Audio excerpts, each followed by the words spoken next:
Nestled in the heart of Europe, a land of castles and contradictions, surrounded by Germany, Austria, Slovakia, and Poland, the modern Czech Republic is a puzzle wrapped in mystery. It is consistently celebrated for its stunning architecture, its world-famous beer, and its remarkably intact sense of humor despite centuries of turmoil. A nation known for its quiet defiance, its literary giants, and its ability to throw politicians out of windows with theatrical precision. But historically, this is a land forged in fire. Its people have endured foreign domination, religious warfare, and totalitarian oppression. Their identity carved from the rubble of empires that came and went like seasons. The story of how this small Central European nation became the cultural powerhouse it is today is a saga of faith, resistance, and unbreakable spirit. This is the history of the Czech lands. Before we journey deeper, take a moment to subscribe so you won't miss the next chapter of our exploration. The tale of today's Czech Republic doesn't kick off with kings declaring their divine right to rule or armies clashing on bloody battlefields. Instead, it starts with dedicated archaeologists carefully brushing dirt away from fragments of pottery, getting genuinely excited about things most of us would trip over without noticing. These patient researchers have revealed that humans have called this region home for an astonishing 30,000 years. The crown jewel of these ancient discoveries sits in southern Moravia at a place called Dolní Věstonice. Nestled at the foot of the Pavlov Hills, this archaeological gold mine has produced some of the most important Upper Paleolithic finds anywhere in Europe. It turns out our Ice Age ancestors had excellent taste in real estate long before anyone invented location-based apps. What makes Dolní Věstonice truly special isn't just that people lived there. It's how sophisticated their lives were. These Gravettian culture settlers, who flourished around 26,000 years ago, weren't merely surviving the Ice Age. They were thriving in it with a lifestyle that would make modern preppers look like amateurs. The site has yielded over 2,300 clay figurines, including the famous Venus of Dolní Věstonice, which stands as one of the oldest ceramic artifacts ever discovered by human hands. Picture this. Some brilliant prehistoric person figured out that you could take mud, shape it into something meaningful, bake it in a fire, and end up with a permanent object. That discovery must have felt like magic. The kind of breakthrough that makes you the most popular person in your tribe for at least a few weeks. These ancient residents built surprisingly elaborate dwellings using mammoth bones as structural supports. Yes, you heard that correctly. They were essentially practicing sustainable architecture before the word sustainability existed. The building permit process was probably simpler though. The settlement featured specialized zones for different activities, workshops for crafting tools, food preparation areas, and evidence of waste management systems that some modern cities might envy. The social structure at Dolní Věstonice was also remarkably complex. One burial contained the remains of a woman covered in red ochre, surrounded by mammoth bones and fox remains, clearly indicating she held significant status. At around 40 years old, she would have been considered quite elderly for her time, suggesting her community genuinely valued the wisdom of its senior members. That's a social value many modern societies could learn from. Why did early people flock to this particular region? Geography provides the answer. The Bohemian Basin, protected by natural mountain barriers, offered fertile valleys, abundant wildlife, and defensive positions that were essentially the prehistoric version of a gated community, with excellent schools and convenient shopping. The area served as a natural highway between the North European plain and the Danube Valley, making it prime territory for migrating animals and the humans who followed them. When the Ice Age finally retreated, likely after receiving some strongly worded complaints from local wildlife about property damage, new waves of settlers arrived. The Neolithic period brought the first farmers around 6,000 years ago. These agricultural pioneers looked at wild grasses growing in the fields and thought, you know what this needs? Organization and schedules. They introduced revolutionary concepts like pottery, permanent settlements, and the radical idea that food could be deliberately grown rather than hunted down like some kind of prehistoric scavenger hunt. The Bronze Age arrived around 2300 BCE, bringing metalworking skills, trade networks stretching across Europe, and the first serious arguments about who owned the best copper deposits. The region became a significant center for bronze production, with craftsmen whose skills would make modern blacksmiths at least slightly jealous. The Uniatis culture flourished for about 5 centuries, leaving extensive traces throughout the Czech lands, and becoming one of the most influential Bronze Age cultures in Central Europe. But the Iron Age is when things really got interesting. This period saw the region develop its distinctive character, largely thanks to the arrival of the Celts around the 5th century BCE. Now, before we continue, let's address the question probably bouncing around your brain.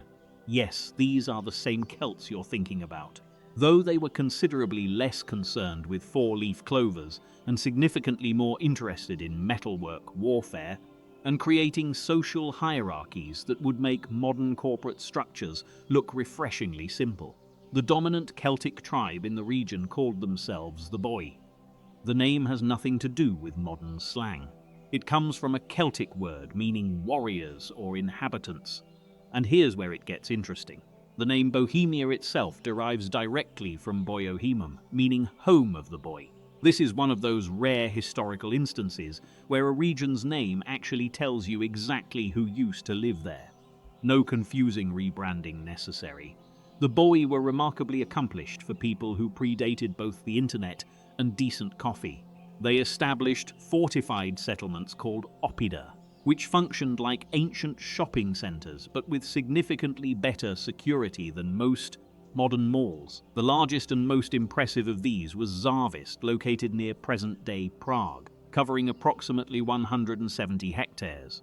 That's roughly the size of 240 American football fields, though considerably less suitable for organized sports and tailgating. Excavations at Zavist have revealed a major manufacturing and trading center with organized neighborhoods, industrial zones, and sophisticated fortification systems combining natural topography with impressive human engineering. The settlement was strategically positioned on 2 hills overlooking the confluence of the Vltava and Barunka rivers, demonstrating that the Boii understood the importance of location long before real estate agents turned it into a cliché. Massive stone and timber fortifications protected the main settlement, rebuilt and expanded multiple times during the 2nd century BCE. This suggests either remarkable civic pride or a healthy paranoia about what the neighbors might be planning. The site included residential areas, workshops for metalwork and pottery production, and evidence of a mint where the Boii produced their own coinage. They figured out that money makes the world go round centuries before the rest of Europe caught on. The coins minted at Zavist circulated throughout the Celtic world during the 1st and 2nd centuries BCE, providing evidence of extensive trade networks connecting Bohemia to Celtic communities across Europe. These weren't crude metal lumps either. Boii coinage displayed sophisticated artistry and standardized weights that facilitated it to cross vast distances. Some coins featured intricate designs, including horses, spirals, and human figures, proving that even ancient monetary systems could appreciate good graphic design. Celtic society in Bohemia was highly stratified, featuring a warrior aristocracy, specialized craftsmen, farmers, and a powerful class of druids who served as priests, judges, teachers, and probably the ancient equivalent of tax advisors. The Druids maintained oral traditions, preserving centuries of accumulated knowledge about astronomy, medicine, law, and agriculture. Unfortunately, none of their wisdom included helpful tips for dealing with Roman expansion. They established sacred groves for important ceremonies, though these came without modern conveniences like parking or gift shops. The Boii developed advanced agricultural techniques that dramatically increased crop yields, allowing them to support larger populations and more complex social structures. They introduced the iron-tipped plow to the region, revolutionizing farming efficiency in ways that would make any modern agricultural consultant proud. Their settlements featured sophisticated storage systems for grain and other foodstuffs, indicating long-term planning capabilities that many modern governments might envy. Celtic religion in the region centered around natural features like rivers, forests, and mountains believed to house powerful spirits. The boy practiced ritual deposition of valuable objects in water bodies, essentially the ancient equivalent of making wishes at a fountain, except with considerably more expensive offerings. Archaeological discoveries of ritual hoards throughout Bohemia suggest extensive networks of sacred sites and ceremonial practices. But as often happens in history, when things are going particularly well, external pressures begin mounting. The Celtic dominance in the region started facing challenges from two directions: the expanding Roman Empire to the south and increasingly aggressive Germanic tribes to the north. This was the ancient equivalent of being caught between a rock and a hard place, except both the rock and the hard place had armies and weren't particularly interested in negotiating peaceful solutions. The Romans under Julius Caesar first encountered the Boii during his conquest of Gaul in the middle of the 1st century BCE. Caesar, never one to let false modesty interfere with good publicity, described the Boii as formidable opponents who fought with both courage and tactical intelligence. However, sustained pressure from Roman military campaigns eventually forced many Boii to abandon their Italian territories and seek new homes elsewhere. Consider it the ancient equivalent of corporate downsizing, but with considerably more violence and fewer severance packages. Some scholars believe displaced Boii from the Italian campaigns may have returned to their homeland in Bohemia, potentially contributing to a final phase of development at major oppida like Zavist.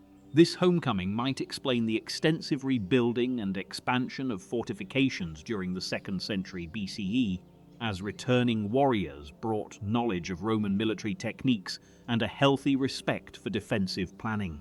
While the Romans never established permanent control over the Bohemian basin itself, their influence was nonetheless significant.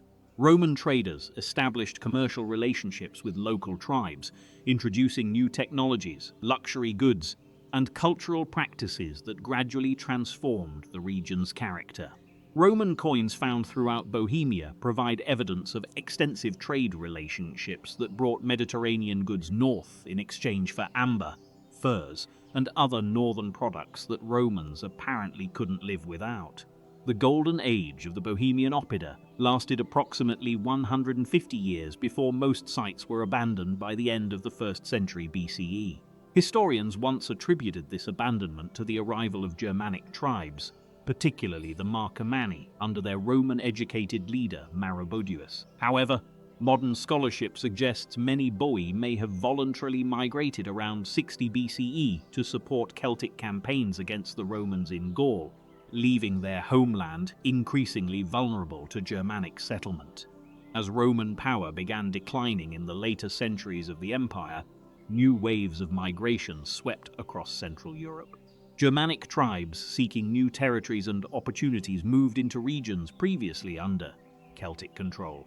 The Marcomanni, led by Maroboduus, established a powerful kingdom centered in Bohemia around 9 BCE, bringing Germanic cultural traditions and political structures that would influence the region for centuries. The Germanic period in Bohemia featured smaller dispersed settlements rather than the large oppida favored by the Celts. Archaeological evidence suggests the Marcomanni were skilled farmers and craftsmen who maintained trade connections with the Roman Empire while preserving their own cultural identity. Their presence in Bohemia lasted until the migration period, when new waves of population movement would bring yet another transformation. It was into this complex mix of Celtic, Roman, and Germanic influences that the Slavic peoples would eventually arrive around the 6th century CE, bringing the languages, customs, and cultural traditions that would ultimately shape the region's future identity. The legendary figure of forefather Czech, said to have led the Slavic tribes to the region, represents the mythological foundation of what would become the Czech people. While purely legendary, the story reflects the historical reality of Slavic migration into a region that had already seen millennia of human occupation. The early Slavic settlers found a landscape continuously inhabited and shaped by human activity for over 25,000 years. They inherited not empty wilderness, but a region with established trade routes, agricultural knowledge, and political traditions they would adapt and transform according to their own needs. As we close this chapter, consider this remarkable fact. The very ground beneath Prague's ancient castle has been continuously inhabited for over 30,000 years. Generations of humans have looked out over the same river valleys, harvested crops from the same fertile plains, and sheltered in the same protective mountains we see today. From Paleolithic hunters to Celtic warriors, to Roman traders to Germanic farmers, each group left its mark, creating layers of history as rich and complex as any archaeological site on Earth. The Slavic tribes who settled in the Bohemian Basin during the 6th century didn't arrive to an empty land. They stepped into a region with deep human history and immediately began putting their own stamp on it. The first significant Slavic political entity to emerge was Samo's empire, established around 623 CE, when a Frankish merchant named Samo helped unite various Slavic tribes against their Avar oppressors. Samo's achievement was remarkable. Uniting notoriously independent Slavic tribes under a single authority was rather like successfully herding cats. Except the cats were armed warriors with strong opinions about tribal autonomy. His empire stretched across much of what is now the Czech Republic, Slovakia, and parts of Austria, representing the first successful attempt to create a large-scale political structure among the Western Slavs.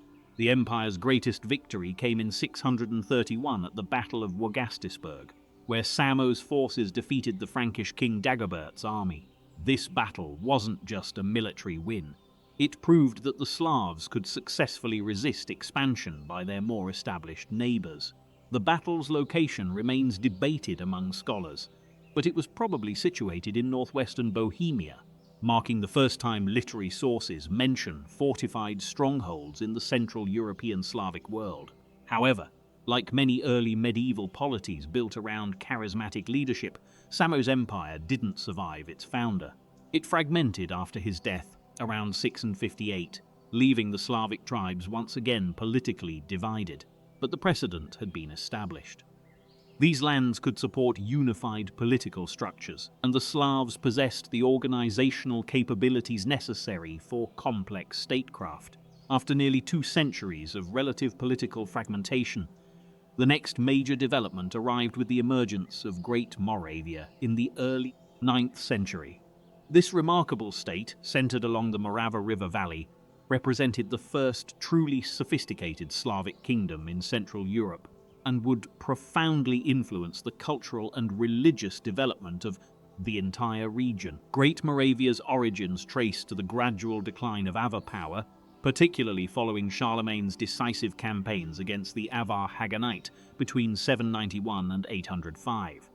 With their former overlords weakened, the Moravian Slavs found unprecedented freedom to develop their own political institutions. The first historically documented Moravian leader was Prince Moimir, who around 830 conquered the neighboring Principality of Nitra, creating the foundation of what would become Great Moravia. Under Moimir's successor, Prince Rastislav, who ruled from 846 to 870, Great Moravia reached new heights of political sophistication and cultural achievement. Rastislav was a ruler of remarkable vision who understood that long-term independence required more than military strength. It demanded cultural and religious autonomy as well. This insight would lead to one of the most significant cultural developments in Slavic history.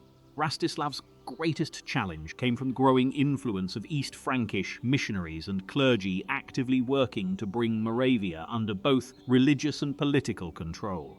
These German clergy insisted that Christian services could only be conducted in Latin, effectively excluding the general population from full participation in their own religious life. This was rather like requiring all university lectures to be delivered in ancient Egyptian. Technically possible, but not particularly helpful for student comprehension. In 862, Rastislav made a decision that would echo through centuries of Slavic cultural development.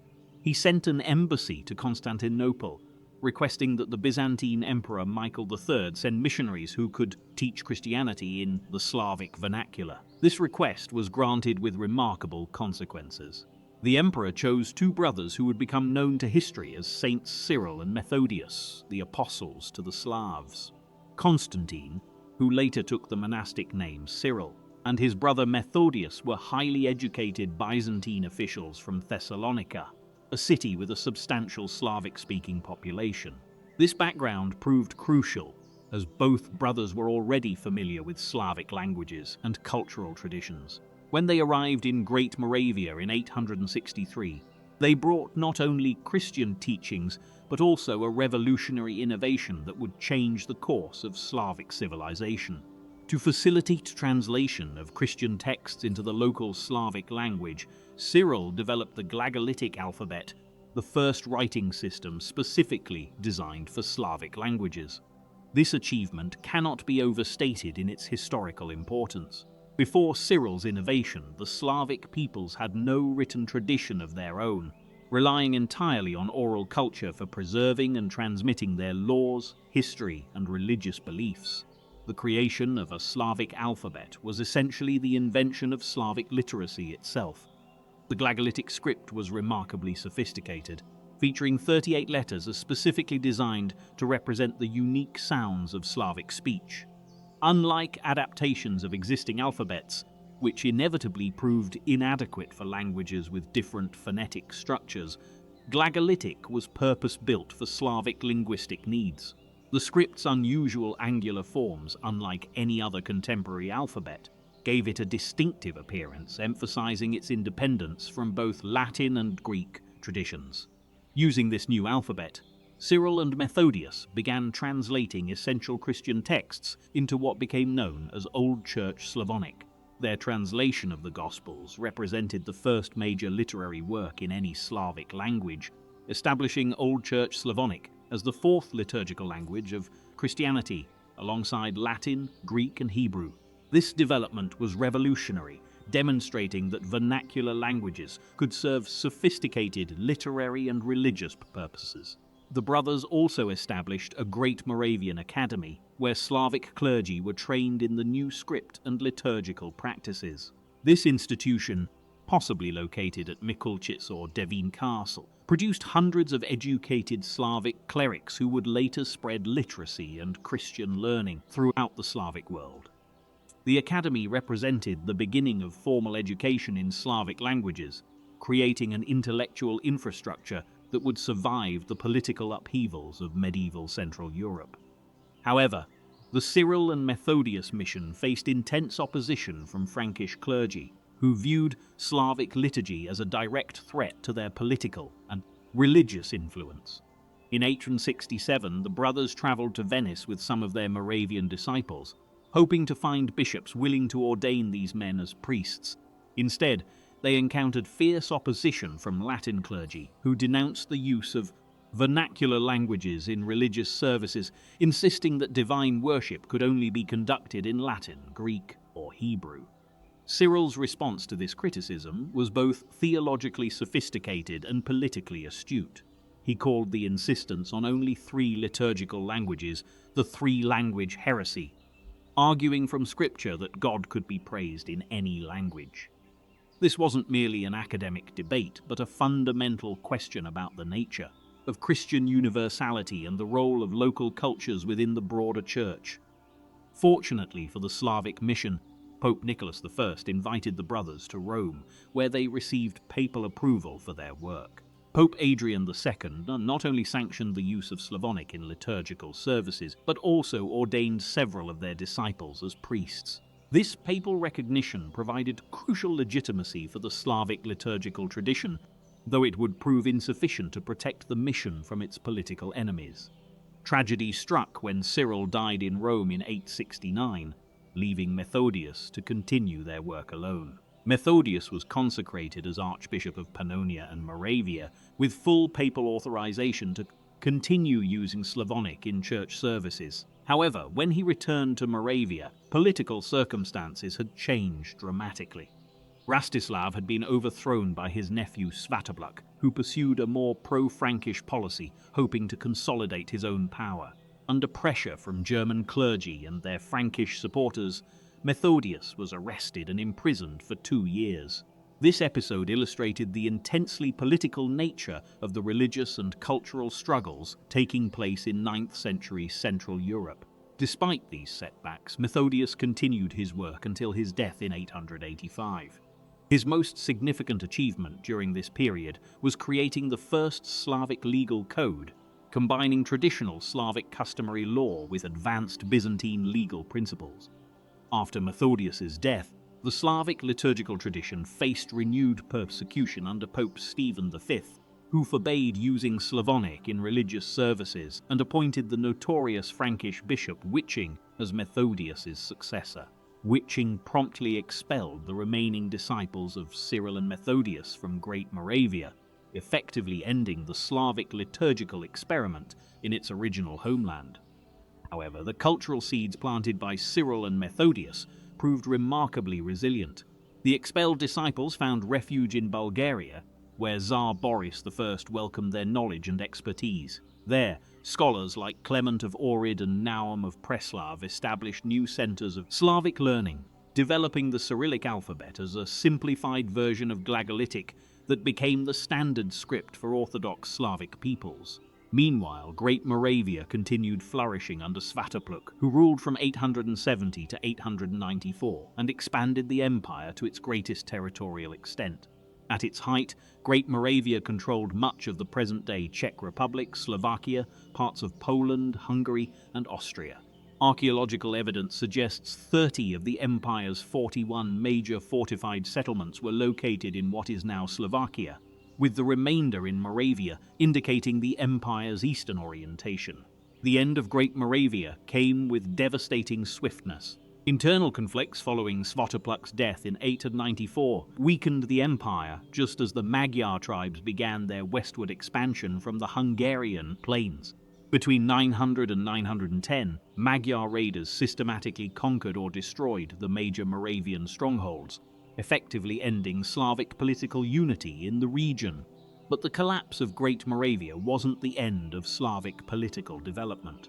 As Moravian power waned, the focus shifted westward to Bohemia, where the Přemyslid dynasty was beginning to establish control over the Czech tribes. This shift would prove historically momentous, as the Přemyslids would eventually create one of medieval Europe's most successful and enduring kingdoms. The legendary origins of the Přemyslid dynasty, involving the prophetic Princess Libouche and her marriage to the ploughman Přemysl, may be mythical, but they reflect the very real process by which this family gradually consolidated power throughout Bohemia during the 9th and 10th centuries. Unlike the great Moravian rulers who faced constant pressure from both Frankish and Magyar neighbors, the Přemyslids benefited from Bohemia's more protected geographical position and the lessons learned from earlier Slavic state-building attempts. Following Great Moravia's collapse under Magyar pressure, political leadership in the Czech lands gradually shifted to the emerging Přemyslid dynasty, centered around Prague Castle. These remarkable rulers would transform a collection of Slavic tribes into one of medieval Europe's most powerful kingdoms, setting the stage for a golden age that would make Prague the glittering capital of the Holy Roman Empire itself. The first historically documented Přemyslid ruler was Duke Boživoj, baptized by Saint Methodius around 874, who established Prague Castle as the dynasty's primary seat. Boživoj's conversion to Christianity represented a crucial turning point, aligning the emerging Czech state with broader Christian civilization while establishing religious practices that would profoundly shape Czech cultural development. However, the early Přemyslid period was marked by constant internal conflicts and external pressures that would have tested even the most skilled medieval politicians. Duke Wenceslaus, Boživoj's grandson, became one of the most significant early Přemyslid rulers and later the patron saint of Bohemia. Wenceslaus ruled from 921 until his murder in 935, allegedly by his own brother Boleslav, in a succession dispute illustrating the brutal realities of early medieval politics. This fratricide, while tragic, was unfortunately typical of an era when family loyalty often took second place to political ambition. Despite this violent beginning, Wenceslaus's legacy proved remarkably positive. His reign established important precedents for Czech Christian kingship, and his martyrdom transformed him into a powerful symbol of Czech national identity. The cult of Saint Wenceslaus provided the Přemyslids with religious legitimacy that would prove invaluable in dealings with both domestic nobility and foreign powers, particularly the Holy Roman Empire. Boleslav, despite his questionable rise to power, proved an effective ruler who significantly expanded Přemyslid territories. He conquered Moravia and Silesia, extending Czech control eastward toward Krakow, and establishing the geographical foundations of what would later become the lands of the Bohemian crown. His military successes demonstrated that the Czech Principality was becoming a major regional power capable of competing with more established neighbors. The relationship between Bohemia and the Holy Roman Empire remained complex throughout the early Přemyslid period. Initially, the Czech rulers maintained a degree of independence, but growing pressure from the Saxon dynasty eventually forced them to accept imperial suzerainty. In 950, following military defeats, Boleslav acknowledged the authority of King Otto I and agreed to provide tribute and military support. This submission proved strategically wise when Boleslav's troops fought alongside imperial forces at the decisive Battle of Lechfeld in 955, helping defeat the Magyar threat that had terrorized Central Europe for decades. In recognition of his service, Otto granted Bohemia control over Moravia, significantly expanding Přemyslid territorial holdings. This arrangement established a pattern of cooperation with the empire that would characterize Czech foreign policy for centuries, accepting imperial overlordship in exchange for internal autonomy and territorial expansion opportunities. It was a delicate balancing act requiring considerable diplomatic skill, but ultimately proving highly beneficial for Czech development. The establishment of the Prague bishopric in 973 marked another crucial milestone. This ecclesiastical independence, while still subordinated to the Archbishop of Mainz, provided the Czech lands with their own religious hierarchy and helped establish Prague as an important center of Christian learning and culture. The first Czech bishop, Adalbert, later became a saint whose cult further enhanced Prague's religious prestige. By the 11th century, the Přemyslids had successfully consolidated control over the Czech tribes and established a stable political structure. The dynasty's power reached new heights under rulers like Vratislaus II, who became the first Bohemian duke to receive the royal title from the Holy Roman Emperor in 1085. While this honor was initially personal rather than hereditary, it marked growing imperial recognition of Bohemian importance within the Holy Roman Empire structure. The 12th century witnessed continued Přemyslid expansion under rulers like Vladislaus II, who founded numerous monasteries and commissioned the first stone bridge across the Vltava River. These infrastructure improvements demonstrated growing economic prosperity and administrative sophistication that would serve as foundations for later achievements. However, internal dynastic struggles periodically weakened the dynasty, illustrating the ongoing challenges of medieval succession politics. The crucial transformation came under Přemysl Ottokar I, who skillfully exploited the political chaos of the Holy Roman Empire during the early 13th century to secure permanent royal status for Bohemia. In 1198, competing imperial factions both recognized Ottokar's royal title in exchange for his political support. More importantly, Emperor Frederick II confirmed this status in the Golden Bull of Sicily in 1212, establishing Bohemia as a hereditary kingdom with significant autonomy within the imperial structure. This constitutional arrangement proved revolutionary. The Golden Bull exempted the Bohemian king from most imperial obligations except participation in imperial councils, while revoking the emperor's right to approve each new Bohemian ruler or appoint the Bishop of Prague. These privileges effectively made Bohemia an autonomous kingdom within the Holy Roman Empire, providing the Přemyslids with unprecedented freedom to pursue their own policies.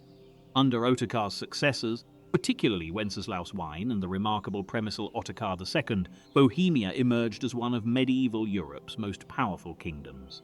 Wenceslaus successfully repelled Mongol invasions in 1241 and conquered Austria following the extinction of the Babenberg dynasty, dramatically expanding Přemyslid territorial holdings. His reign demonstrated that Bohemia could compete militarily with any European power while maintaining internal stability. However, it was Przemysl Otakar II who elevated the Przemyslids to their greatest heights, earning the nickname Iron and Golden King through his military prowess and immense wealth. Between 1253 and 1278, Otakar conquered Austria, Styria, Carinthia, and Carniola, creating a territorial empire stretching from Bohemia to the Adriatic Sea. This expansion made him one of Central Europe's most powerful rulers and a serious candidate for the imperial crown itself. Otakar's empire represented the high watermark of medieval Czech power, but it also exposed the dynasty to dangerous overextension. His territorial acquisitions brought him into direct conflict with the rising Habsburg family, who successfully opposed his imperial ambitions and eventually defeated him at the Battle of Marchfeld in 1278. Otakar's death in this battle not only ended his imperial dreams but also cost the Przemyslids most of their Austrian territories, though they retained Bohemia and Moravia.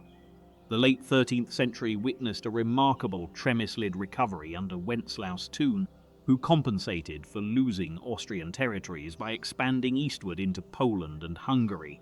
Wenceslaus was crowned King of Poland in 1300 and briefly controlled a vast realm stretching from Bohemia to the Baltic Sea. His son Wenceslaus III also became King of Hungary, making the Przemyslids one of Central Europe's most powerful dynasties despite earlier setbacks. But this remarkable dynastic success proved tragically short-lived.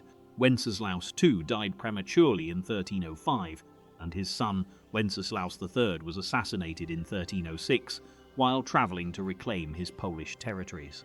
This murder ended the direct male line of the Przemyslid dynasty and triggered a succession crisis that would fundamentally alter Czech political development. After several years of dynastic struggles and competing claims, the Bohemian nobility elected John of Luxembourg as their new king in 1310. John's claim to legitimacy rested primarily on his marriage to Elizabeth of Bohemia, daughter of the last Przemyslid king, which provided crucial dynastic continuity. However, John was essentially a foreign ruler whose interests lay primarily outside Bohemia, setting the stage for significant political and cultural changes. John of Luxembourg proved to be an absent king who spent most of his reign pursuing chivalric adventures across Europe rather than governing his Bohemian territories. While this neglect might have been disastrous, it actually provided opportunities for administrative development and autonomous growth that proved beneficial long-term. John's frequent absences also allowed his son Charles to gain valuable governmental experience that would serve him well when he inherited the throne. Charles, originally named Wenceslaus after his Przemyslid grandfather, was born in Prague in 1316 but spent much of his youth at the French court, where he received a sophisticated humanistic education and adopted the name Charles in honor of his uncle, the King of France. This cosmopolitan upbringing provided linguistic skills, diplomatic experience, and cultural perspectives that would prove invaluable during his later reign. When John died at the Battle of Crécy in 1346, fighting alongside the French despite his blindness in a display of chivalric dedication that was both admirable and strategically questionable, Charles inherited a kingdom largely neglected for over 3 decades. Rather than viewing this inheritance as a burden, Charles recognized it as an unprecedented opportunity to transform Bohemia into something truly magnificent. Charles's vision for Bohemia was extraordinarily ambitious. He intended to make Prague not merely a prosperous regional capital, but the cultural and political center of the Holy Roman Empire itself. This transformation required massive investments in architecture, education, and urban development that would fundamentally alter Prague's character and establish it as one of medieval Europe's great cities. In 1348, Charles founded Charles University, the first institution of higher learning in Central Europe. This university was granted the same rights and privileges as the prestigious universities of Paris and Bologna, immediately establishing Prague as a major center of learning and scholarship. The university attracted students and scholars from across Europe, creating an intellectual atmosphere that enhanced Prague's cultural prestige while providing the kingdom with educated administrators and clergy. The same year witnessed the foundation of Prague's new town, a massive urban development project that doubled the city's size and created one of medieval Europe's most ambitious examples of planned urban development. Charles personally oversaw the town's layout, ensuring spacious squares, wide streets, and sufficient space for commercial and residential development. This careful planning created an urban environment that could accommodate rapid population growth while maintaining livability standards that impressed contemporary visitors. Charles also began construction of the famous Charles Bridge in 1357, replacing an earlier stone bridge destroyed by flooding. Legend claims that Charles, who believed in numerology, personally laid the foundation stone at precisely 5:31 a.m. on July 9, 1357, because this combination of numbers had astrological significance. Whether accurate or not, the bridge became an architectural masterpiece that enhanced Prague's beauty while providing crucial transportation infrastructure. The transformation of Prague Castle and construction of St. Vitus Cathedral represented other major achievements of Charles's reign. Working with renowned architects like Peter Parler, Charles created monuments demonstrating Prague's wealth and sophistication while establishing visual symbols of royal power that impressed both domestic and foreign visitors. These building projects employed hundreds of craftsmen and artisans, stimulating economic development while creating lasting cultural treasures. In 1355, Charles achieved the ultimate medieval political prize when he was crowned Holy Roman Emperor. This elevation made Prague the official capital of the Holy Roman Empire, bringing immense prestige and economic benefits to the city, while confirming Charles's status as one of Europe's most powerful rulers. His Golden Bull of 1356 established constitutional procedures for future imperial elections that would govern the Holy Roman Empire for centuries. By the time of Charles's death in 1378, he had transformed Bohemia from a neglected kingdom into one of medieval Europe's most prosperous and culturally sophisticated realms. Prague had become a city of approximately 40,000 inhabitants, making it the third largest city in Europe after Rome and Constantinople. The kingdom's wealth, derived from silver mines and strategic trade routes, supported cultural patronage rivaling the greatest courts of the era. Charles's legacy extended far beyond his architectural and educational achievements. He had demonstrated that political vision combined with administrative skill and cultural sophistication could transform even relatively small kingdoms into major European powers. His reign established Prague as a permanent fixture on the map of European cultural and political centers while providing future Czech rulers with institutional foundations that would endure for centuries. The magnificent golden age of Charles IV came to an abrupt end with his death in 1378, setting the stage for religious and political upheaval that would transform the Czech lands from the prosperous heart of the Holy Roman Empire into a battlefield for Europe's most devastating conflicts. What followed was a complex saga of religious reform, political resistance, and dynastic struggle that would ultimately reshape not only Bohemia but the entire structure of European Christianity. Charles's son, Wenceslaus IV, inherited a kingdom at its peak, but he proved spectacularly unsuited to ruling such a complex political entity. Unlike his father, who combined political pragmatism with cultural sophistication, Wenceslaus displayed a temperament alternating between indolence and explosive violence.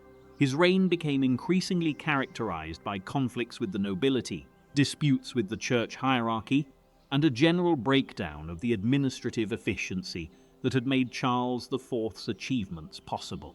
The most significant challenge to emerge during Wenceslaus's troubled reign came from an unexpected source.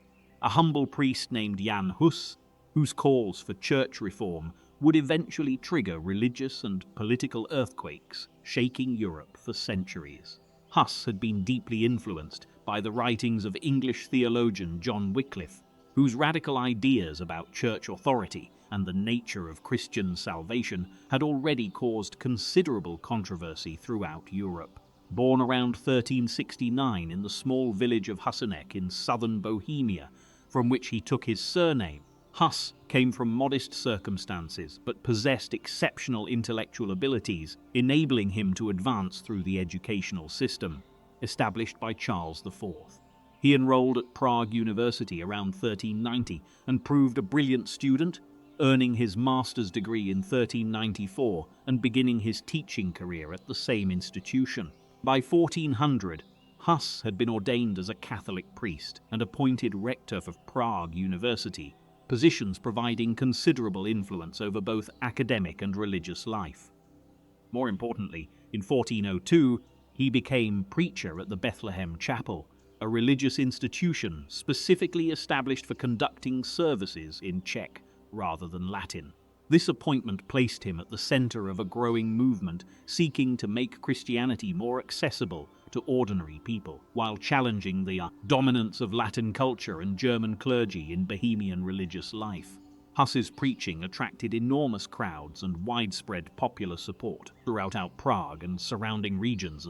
His message resonated with audiences who had long resented the wealth and corruption of higher clergy, the heavy taxation imposed by church institutions, and the cultural dominance of German-speaking religious authorities.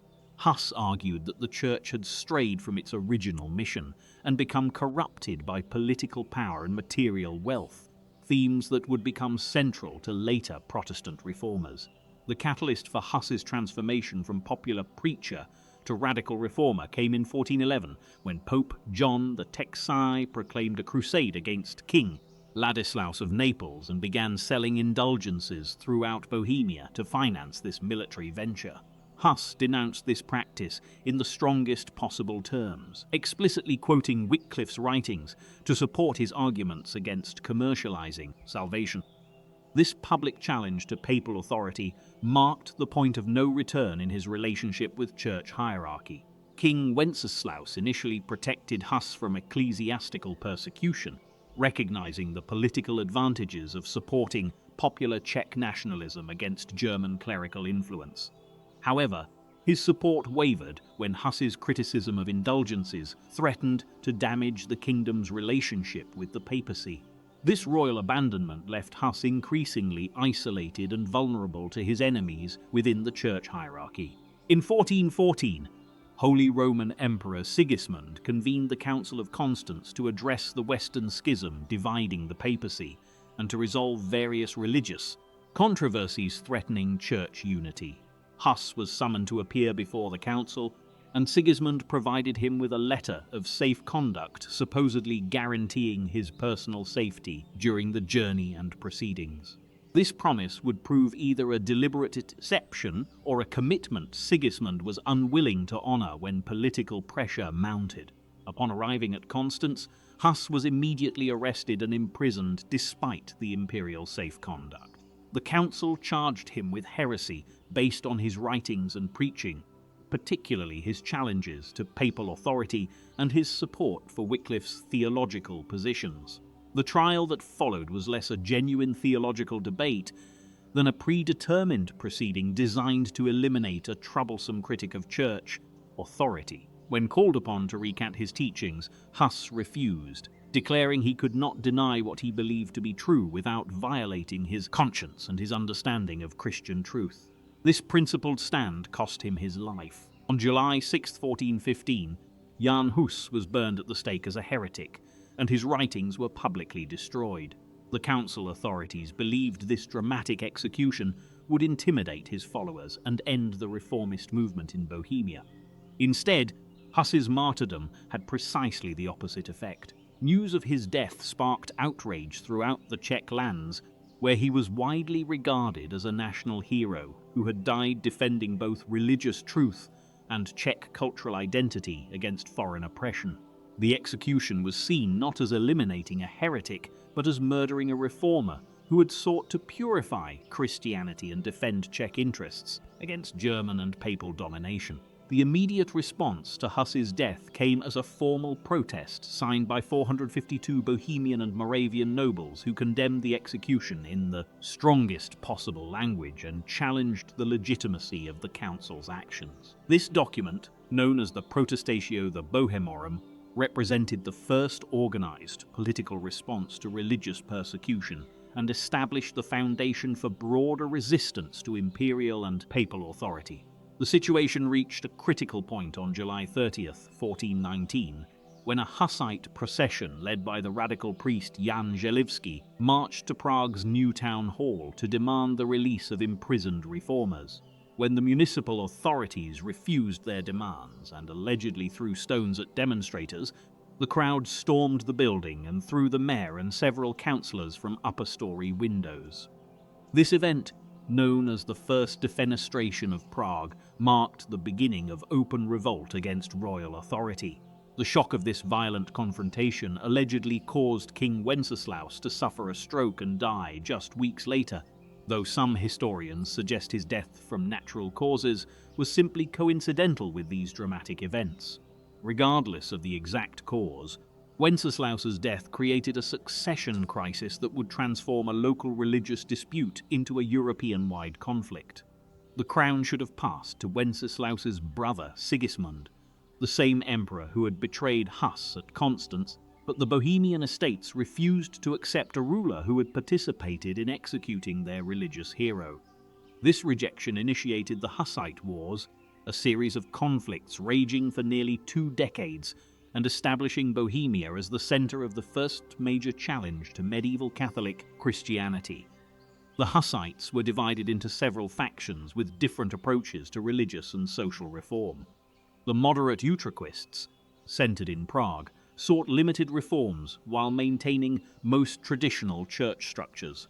Their program was summarized in the 4 Articles of Prague: freedom of preaching, communion in both kinds of clergy and laity, removal of secular power from the clergy, and secular punishment for notorious sinners among both clergy and lay people. The radical Taborites, named after their stronghold at Mount Tabor, advocated much more sweeping changes, including completely reorganizing society according to biblical principles. They established communistic communities, rejected traditional hierarchies, and developed innovative military tactics that would prove remarkably effective against conventional medieval armies. The military genius of Jan Žižka and later Prokop the Great transformed the Hussite forces into one of the most formidable fighting forces in Europe. They developed revolutionary tactics involving war wagons that could be quickly arranged into defensive formations, early firearms, and innovative coordination between infantry, cavalry, and artillery. These innovations allowed them to defeat 5 successive crusades proclaimed by various popes between 1420 and 1431. The success of Hussite resistance had profound implications for European political and religious development. For the first time since Christianity's rise, a major region had successfully defied papal authority and established its own religious practices. This precedent would inspire later Protestant reformers and demonstrate that challenges to church authority could succeed when combined with popular support and effective military organization. Eventually, exhaustion and internal divisions led to negotiations between the moderate Hussites and the Council of Basel. The resulting Basel Compacts of 1433 granted significant concessions to Hussite demands, including the right to communion in both kinds and the retention of church properties confiscated during the wars. However, the radical Taborites rejected these compromises, leading to their defeat by a combined Catholic-Utraquist alliance at the Battle of Lipany in 1434. The resolution of the Hussite Wars left Bohemia with a unique religious settlement persisting for over 2 centuries. The Utraquist Church maintained its independence from Rome while coexisting with Catholic institutions, creating religious pluralism virtually unknown elsewhere in medieval Europe. This arrangement provided a foundation for later Protestant development when the Reformation reached Bohemia in the 16th century. Following the extinction of the Luxembourg dynasty, Bohemia eventually came under Habsburg rule in 1526. Beginning a relationship that would prove increasingly problematic as religious and political tensions mounted throughout Europe. The Habsburgs were devoted Catholics who viewed themselves as champions of the Counter-Reformation, while significant portions of the Bohemian population remained committed to various forms of Protestantism evolved from the earlier Hussite tradition. For nearly a century, the Habsburgs generally tolerated religious diversity in Bohemia, while focusing their energies on other challenges, including Ottoman expansion and conflicts with France. This period of relative religious peace was formalized by Emperor Rudolf II's Letter of Majesty in 1609, which granted Bohemian estates the right to freely exercise their religion and build churches on their lands.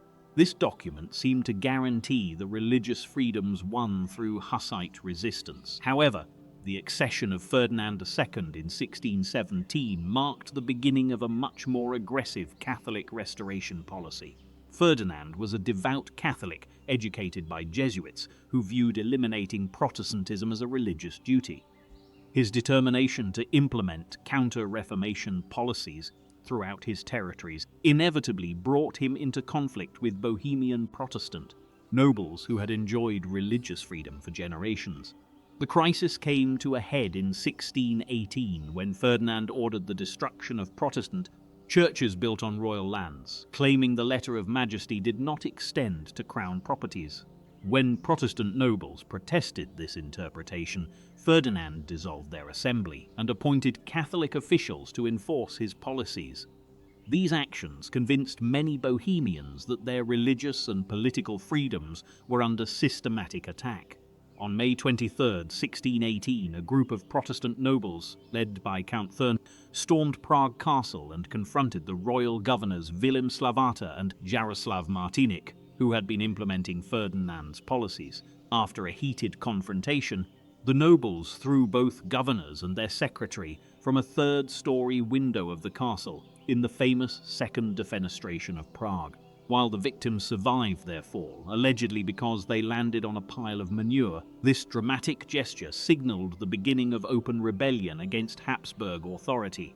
The Bohemian estates deposed Ferdinand as king and elected Frederick V of the Palatinate, a prominent Protestant leader, as their new ruler. This action transformed a local religious dispute into a European-wide conflict, as Catholic and Protestant powers throughout the continent aligned themselves with their respective religious allies. The 30 Years' War that followed would devastate much of Central Europe and fundamentally alter the balance of political and religious power throughout the region. The initial phase of the rebellion ended disastrously for the Bohemian Protestants at the Battle of White Mountain in 1620, where Ferdinand's Catholic alliance decisively defeated the Protestant Confederation. This victory allowed Ferdinand to implement a harsh counter-reformation program that eliminated Protestant institutions, confiscated noble estates, and imposed cultural Germanization policies that would persist for the next 2 centuries. The period from Jan Hus's martyrdom through the defenestration of Prague represents one of the most dramatic chapters in Czech history, illustrating how religious conviction, national identity, and political resistance could combine to challenge seemingly insurmountable authority structures. While the immediate results were often tragic, these events established precedents for religious freedom and popular resistance that would inspire later generations of reformers throughout Europe.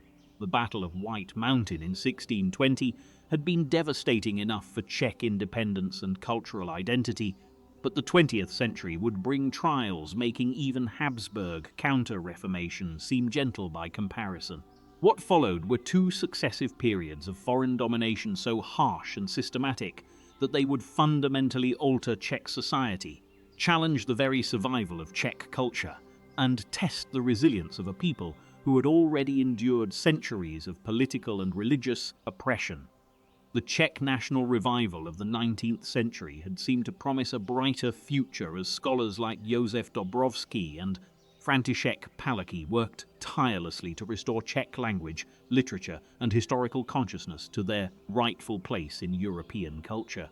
The movement achieved remarkable success, establishing Czech as a literary and academic language, founding national institutions like the National Theatre and National Museum, and creating a sense of Czech identity transcending religious and regional divisions. However, the optimism generated by this cultural renaissance would be brutally shattered by the events of 1938, when the Czech lands became the first victim of Adolf Hitler's aggressive expansion across Europe. The Munich Agreement of September 30th that year represented one of the most cynical betrayals in modern European history, as Britain and France, supposedly democratic allies committed to international law, handed over the Sudetenland to Nazi Germany without consulting the Czechoslovak government. The immediate effect of this betrayal was stripping Czechoslovakia of its heavily fortified border regions, leaving the remaining Czech territories essentially defenseless against further German expansion. More fundamentally, the Munich Agreement demonstrated that Western democracies would sacrifice smaller nations to appease aggressive dictatorships, a lesson that would profoundly influence Czech attitudes toward international politics for generations. President Edvard Beneš resigned in despair on October 5th, recognizing that his policy of relying on Western allies had collapsed in ruins. On March 15, 1939, German forces completed their conquest by occupying the remaining Czech provinces of Bohemia and Moravia, which were then incorporated into the German Reich as the Protectorate of Bohemia and Moravia. Slovakia became a nominally independent but actually puppet state under German protection, while Czechoslovakia as a political entity simply ceased to exist. The Nazi occupation regime that followed was designed not merely to exploit Czech economic resources for the German war effort, but to systematically eliminate Czech culture and national identity. The ultimate German goal was the complete Germanization of the Czech lands, with the Czech population either expelled to remote regions of the Soviet Union or gradually absorbed into German society after generations of cultural suppression.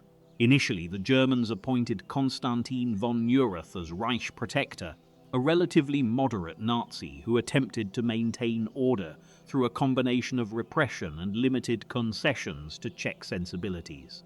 However, his approach proved insufficiently ruthless for Nazi leadership, and in September 1941, he was replaced by SS Obergruppenführer Reinhard Heydrich, one of the most sinister figures in the entire Nazi hierarchy. Heydrich, known as the Butcher of Prague and the Hangman, was a principal architect of the Holocaust who had helped organize Kristallnacht and would later chair the Wannsee Conference, formalizing plans for the final solution.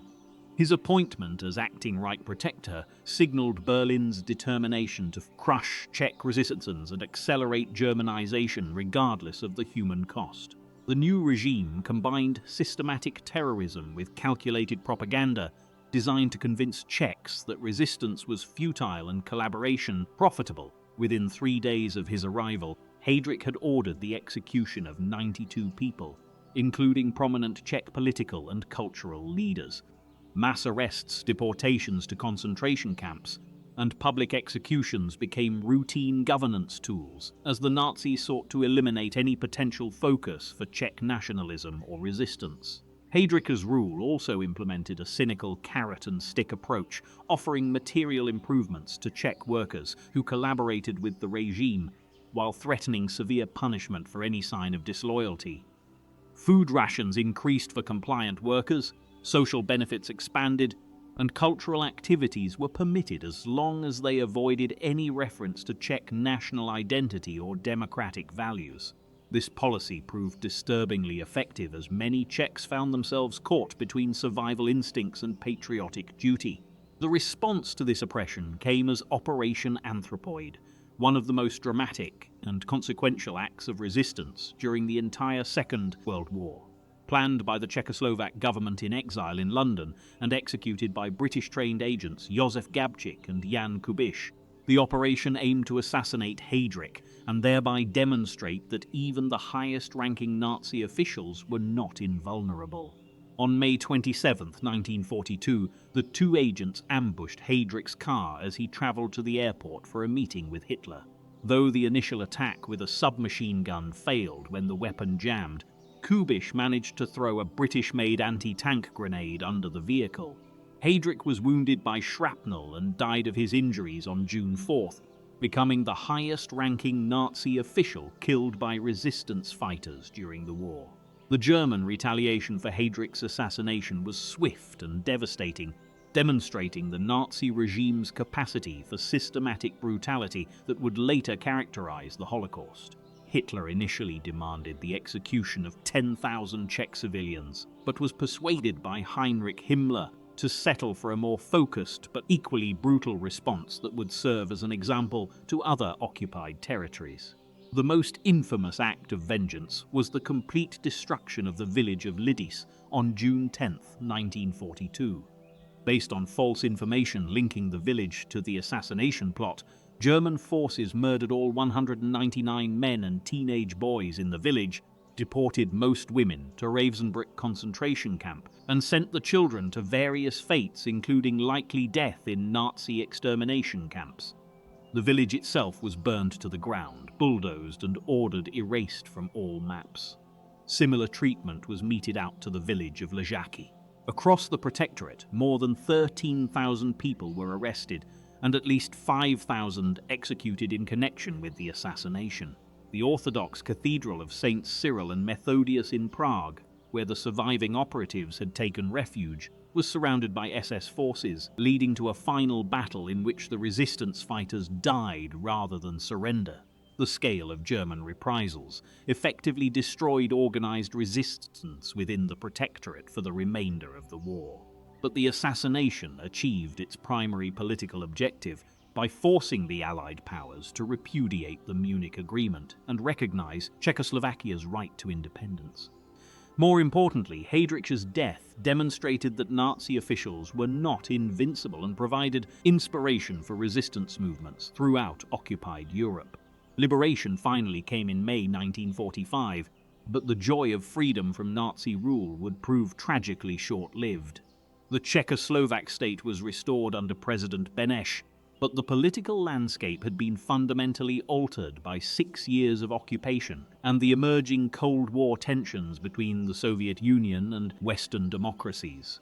The Communist Party of Czechoslovakia, which had been a minor political force before the war, emerged from the resistance period with enhanced prestige and Soviet backing. In the first post-war elections held in 1946, the Communists won 38% of the vote, making them the largest single party and giving them significant influence over coalition government formation. The final blow to Czech democracy came in February 1948 with the Communist coup d'état, a carefully orchestrated seizure of power that eliminated democratic opposition and established a Soviet-style totalitarian regime. Using a combination of political manipulation, labor strikes, and implied threats of Soviet military intervention, the Communists forced the resignation of non-communist ministers and gained complete control of the government apparatus. President Beneš, who had already seen his country betrayed by Western democracies in 1938, found himself powerless to prevent this second foreign takeover. He resigned rather than legitimize the communist regime and died shortly afterward, symbolically marking the end of democratic Czechoslovakia and the beginning of 4 decades of socialist dictatorship. The communist regime that followed implemented policies even more systematically destructive of Czech culture and society than the Nazi occupation had attempted. While the Nazis had sought to Germanize the Czech population, the Communists aimed to create a completely new socialist society that would eliminate traditional Czech values, institutions, and ways of life. The Stalinist period of the 1950s brought show trials, executions, and the imprisonment of tens of thousands of Czechs in labor camps and political prisons. The regime targeted not only obvious political opponents but also intellectuals, religious believers, successful farmers, and anyone else deemed incompatible with socialist ideology. Catholic churches were closed, private property confiscated, and traditional Czech institutions either destroyed or transformed into instruments of communist control. The death of Stalin in 1953 brought some modest relaxation of the most extreme repressive measures, but the communist system remained fundamentally oppressive and economically inefficient. By the early 1960s, it was becoming clear that Czechoslovakia, which had been more prosperous than West Germany in 1948, was falling increasingly behind Western Europe in living standards and technological development.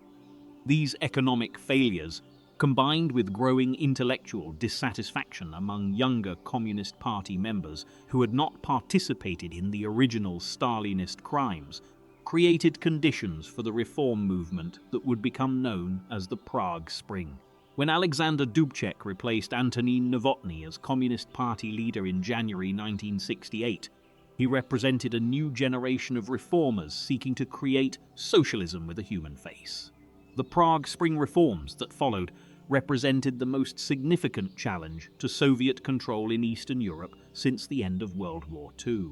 Press censorship was abolished, allowing open discussion of political and social issues suppressed for 20 years.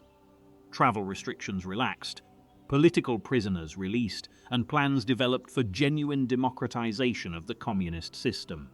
For 8 months, Czechoslovakia experienced a remarkable flowering of intellectual and cultural freedom that reminded older citizens of the democratic traditions of the First Republic. Writers, filmmakers, and journalists explored previously forbidden topics, while ordinary citizens engaged in political discussions unthinkable under the previous regime. The international community watched with fascination as it appeared that a communist state might actually evolve into a democratic society through peaceful reform. However, this experiment in democratic socialism proved unacceptable to the Soviet leadership under Leonid Brezhnev, who feared that successful reforms in Czechoslovakia might inspire similar movements in other Warsaw Pact countries. Despite Dubček's repeated assurances that Czechoslovakia would remain within the socialist camp and honor its alliance obligations, Soviet concerns about the spread of democratic ideas ultimately trumped diplomatic considerations. On the night of August 20th to 21st, 1968, approximately 500,000 Warsaw Pact troops from the Soviet Union, Poland, Hungary, Bulgaria, and East Germany invaded Czechoslovakia in Operation Danube. The invasion forces encountered no military resistance, as Dubček had ordered Czechoslovak troops to remain in their barracks to avoid bloodshed, but they faced massive passive resistance from the civilian population. The sight of Soviet tanks rolling through Prague's historic streets provided perhaps the most powerful symbolic images of the entire Cold War, as young Czechs painted swastikas on Soviet tanks and compared the invasion to the Nazi occupation 30 years earlier. Radio and television stations continued broadcasting calls for resistance until forcibly shut down, while crowds gathered around tanks to argue with confused Soviet soldiers who had been told they were rescuing Czechoslovakia from Western counter-revolution. The invasion effectively ended the Prague Spring and installed a new regime under Gustav Husak that implemented a policy of normalization designed to eliminate all traces of democratic reform. Hundreds of thousands of Czechs and Slovaks emigrated to the West, depleting the country of much of its intellectual and professional leadership. Those who remained faced 20 years of renewed repression under a system that combined communist orthodoxy with cynical recognition that ideology had failed to inspire popular loyalty. The period from 1938 to 1968 thus represents the darkest chapter in modern Czech history, demonstrating how a small nation could become the victim of successive totalitarian systems that sought to destroy its identity and independence. Yet this period also revealed the remarkable resilience of Czech culture and values, which survived both Nazi genocide and communist oppression to emerge again when political conditions finally permitted their expression. The period of normalization that followed the 1968 Soviet invasion seemed to have permanently crushed Czech hopes for freedom and democracy. But beneath the surface of apparent conformity, the spirit of resistance that had sustained Czech culture through centuries of foreign domination continued to smolder. What emerged in the 1980s was a quiet but persistent movement of intellectuals, artists, and ordinary citizens who refused to accept totalitarian rule as the permanent fate of their nation. The foundation for eventually overthrowing communist rule was laid in 1977, with the formation of Charter 77, a human rights organization taking its name from the year of its founding. This remarkable document, drafted primarily by playwright Václav Havel, along with former Communist Party official Jiří Hayek and philosopher Jan Patočka, represented a new approach to political resistance emphasizing moral authority rather than violent confrontation. Charter 77 carefully avoided calling itself a political opposition movement, instead positioning as a civic initiative dedicated to monitoring the government's compliance with human rights commitments that Czechoslovakia had officially accepted by signing the Helsinki Accords in 1975.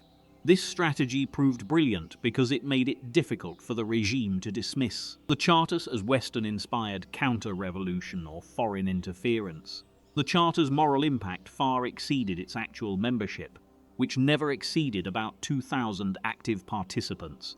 However, its influence spread throughout Czech and Slovak intellectual circles, creating a parallel culture of samizdat literature, underground theatre, and informal philosophical discussions that kept democratic ideas alive during the darkest years of normalized socialism.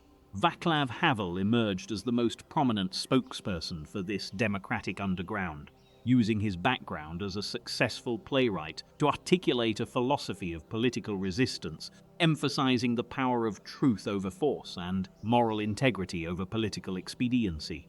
His essay, The Power of the Powerless, written in 1978, became one of the most influential political documents of the entire Cold War period, inspiring resistance movements throughout Eastern Europe. Havel's frequent imprisonments by communist authorities only enhanced his moral authority and international reputation, transforming him from a Czech intellectual into a global symbol of peaceful resistance to totalitarian rule. His willingness to endure years in political prison rather than compromise his principles demonstrated that the spirit of Jan Hus and the Hussite tradition of principled resistance to unjust authority remained alive in Czech culture. The transformation of Eastern Europe began accelerating in the mid-1980s with the rise of Mikhail Gorbachev in the Soviet Union and his policies of glasnost and perestroika, which created new possibilities for reform throughout the communist bloc.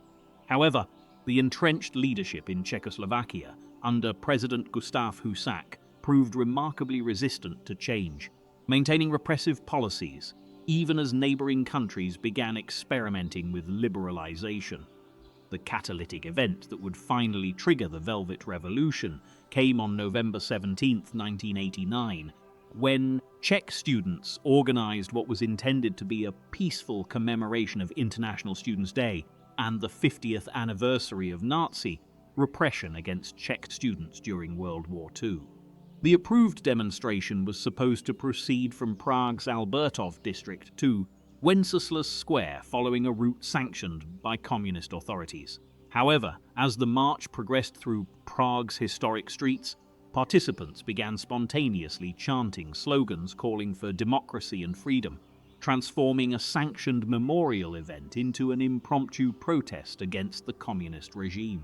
When students attempted to extend their march beyond the approved route toward Wenceslas Square, they were brutally attacked by riot police, using clubs and dogs in a confrontation filmed and photographed foreign journalists and amateur observers. The images of police brutality against peaceful student demonstrators spread rapidly throughout Prague and across Czechoslovakia, creating precisely the kind of moral shock that Havel had predicted would eventually delegitimize communist rule.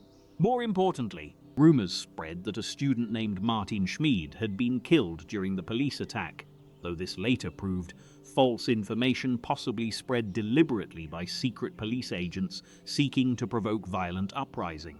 Within 48 hours of the November 17th incident, Havel and other opposition leaders had formed the Civic Forum, a broad coalition bringing together Charter 77 veterans, student leaders, reform-minded communists, and representatives of various professional and cultural organizations. In Slovakia, a parallel organization called Public Against Violence was established, creating a coordinated resistance movement across both parts of Czechoslovakia. The choice of the name Civic Forum reflected Havel's strategic understanding that successful political change required broad popular participation rather than narrow elite maneuvering.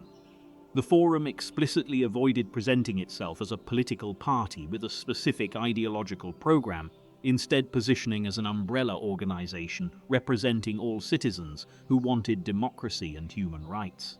The revolution that followed demonstrated the power of well-coordinated non-violent resistance against even the most entrenched authoritarian regime. beginning with daily demonstrations in Prague's Wenceslas Square that grew from thousands to hundreds of thousands of participants. The movement employed symbolic tactics designed to capture popular imagination while avoiding provocation that might justify violent crackdown by security forces. One of the most memorable symbols of the Velvet Revolution was the mass jingling of keys that became the signature sound of demonstrations as protesters symbolically told communist leadership that it was time to go home. This simple but powerful gesture captured the peaceful nature of the revolution while demonstrating the unity of hundreds of thousands of people who had found their collective voice after decades of enforced silence. The revolution gained unstoppable momentum when leading cultural figures, including actors from Prague's National Theatre, joined demonstrations and used their public platform to call for political change. The participation of widely respected artists and intellectuals helped legitimize the movement among ordinary citizens who might have been skeptical of purely political appeals for democratization. The decisive moment came with the 2-hour general strike, called by Civic Forum for November 27th, which demonstrated that the movement had support not just among Prague intellectuals, but throughout Czechoslovak society. When approximately 75% of the country's workforce participated in the strike, it became clear that the communist regime had lost the political and moral authority necessary to continue governing. Rather than risk violent confrontation that might have led to Soviet intervention, the communist leadership chose to negotiate with Civic Forum representatives. On November 28th, just 11 days after the initial student demonstration, the Communist Party officially announced that it would surrender its constitutional monopoly on political power and allow free elections. The speed and completeness of communist collapse surprised even opposition leaders who had expected a much longer process of gradual liberalization. President Husak resigned on December 10th, and on December 29th, the Federal Assembly unanimously elected Václav Havel as President of Czechoslovakia, completing one of the most dramatic political transformations in modern European history.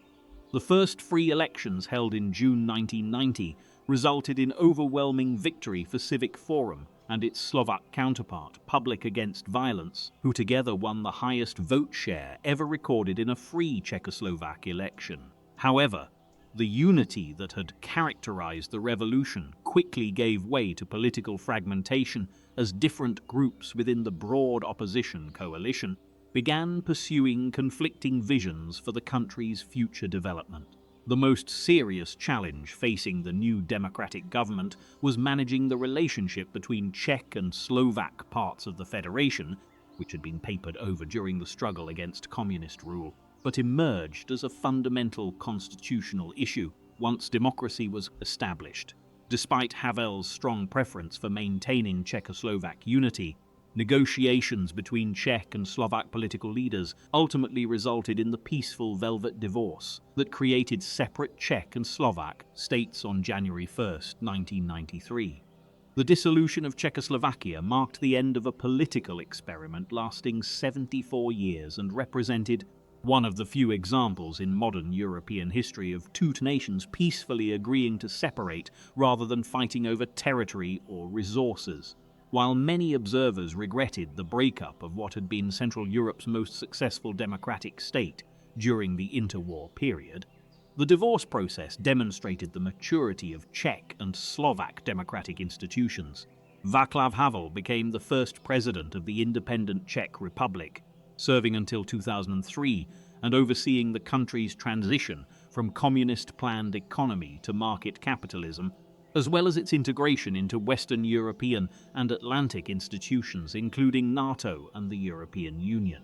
His presidency established important precedents for democratic governance while maintaining the moral authority that had made him a global symbol of peaceful political change.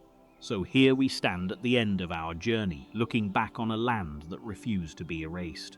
From the mammoth hunters of Dolní Věstonice to the golden crown of Charles IV, from the burning flame of Jan Hus to the peaceful jingling of keys in Wenceslas Square, the Czech lands have endured more than any nation of its size should ever have to bear. And yet, Prague still stands, its spires still pierce the sky, its beer still flows, its people still laugh at absurdity, because they've learned that sometimes the only way to survive history is to find the dark humor hiding inside it. This is the paradox of the Czech Republic, a nation forged in religious fire, crushed between empires, betrayed by allies, and occupied by monsters, yet somehow it emerged not bitter but resilient, not vengeful but creative, not broken but stronger. The story of this small heart of Europe is a reminder that geography may determine your struggles, but only spirit determines your survival. Since you are still here, perhaps you would like to check my other videos. The last video was about the history of Thailand. Don't forget to like, subscribe, and leave a comment below. Until next time.